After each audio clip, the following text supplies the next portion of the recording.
বিসমিল্লাহির রহমানির রহিম। আসসালামু আলাইকুম। জনতার রান্নাঘর থেকে সবাইকে জানাচ্ছি শুভেচ্ছা। আশা করি সবাই ভালো আছেন। আজকে যে রেসিপিটি করব, ব্রেডের একটা রেসিপি করব, খুবই টেস্টি এবং হেলদি। যাই হোক, সেই জন্য এখানে একটা ফ্রাই প্যান দিয়েছি আর দিচ্ছি 250 গ্রাম গরুর দুধ।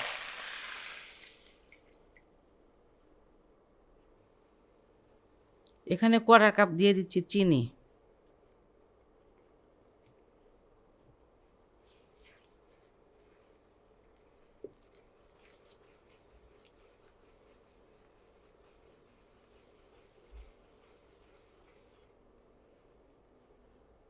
তিন চারটা বলক এসেছে, তখনই চিনিটা দিয়ে দিলাম।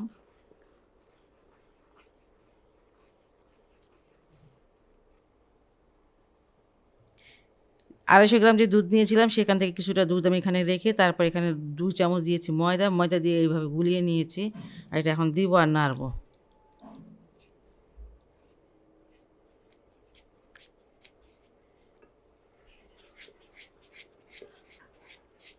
এটা খিসার মতন বানাবো।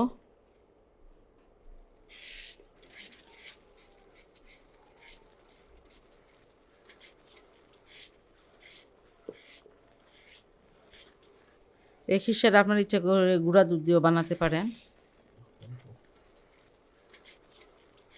এখানে 1 চামচ ঘি দিয়ে দিচ্ছি। আর ঘি এটার টেস্টটা অনেক অনেক বেশি বেড়ে যায়। অবশ্যই 1 চামচ ঘি দেওয়ার চেষ্টা করবেন। আর যদি না থাকে তাহলে দিয়েন না, তেল দেওয়া যাবে না।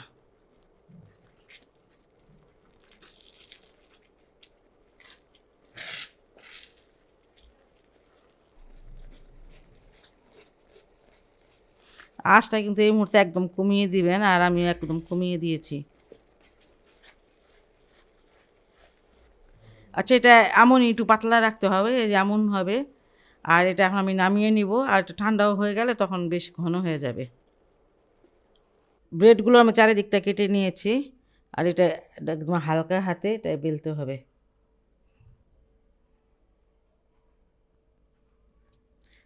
বাসি ব্রেডটা নেবেন না, তাহলে কি হবে কি ভেঙে যায়।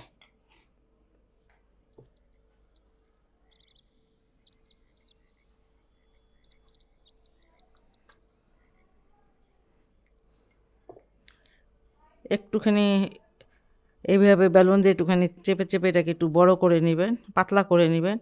আর এই যে খিসাটা সেটা দিয়ে দিবেন। খুবই মজার হয় এই জিনিসটা, বাচ্চারা খুবই পছন্দ করে, বড়দেরও পছন্দ। পিঠার মতন লাগে খেতে কিন্তু।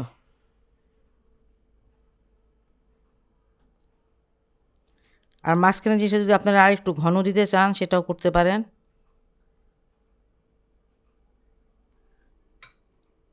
আর এখানে আমি 2 চামচ ময়দা দিয়ে একটু পানি দিয়ে গুলিয়ে নিয়েছি। এটা আমি চারিদিকে একটু লাগিয়ে দিব। এটা আঠার কাজ করবে।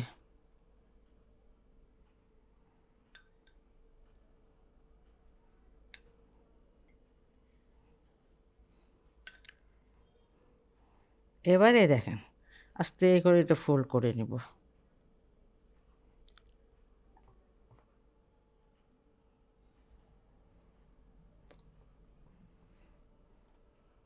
এই যে এইভাবে করে বানিয়ে নিব। ব্রেড পিঠাগুলো আমি ভাজতে চলে আসলাম। এটা কিন্তু একটা পুরাপুরি পিঠার একটা ভিতর খিসা আছে। খেতে কিন্তু অসাধারণ। যাই হোক, তেলটা একটু গরম হয়েছে, বেশি গরম করা লাগবে না। এই যে হালকা গরম হলে হবে।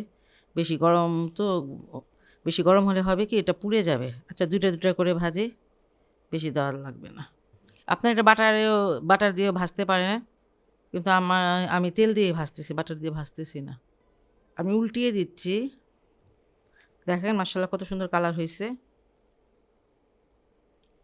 আপনি নিজেই পছন্দের মতন কালারটা করবেন। আমার এমন কালারটা ভালো লাগতেছে, সেজন্য আমি এই কালারটা করলাম। আর একটু ভাজা ভাজা না হলে ভালো লাগবে না। এমনিতে এটা কিন্তু অনেক ভালো লাগবে। একটা পিঠা খুব সহজে আপনারা করতে পারেন এই রেসিপিটা।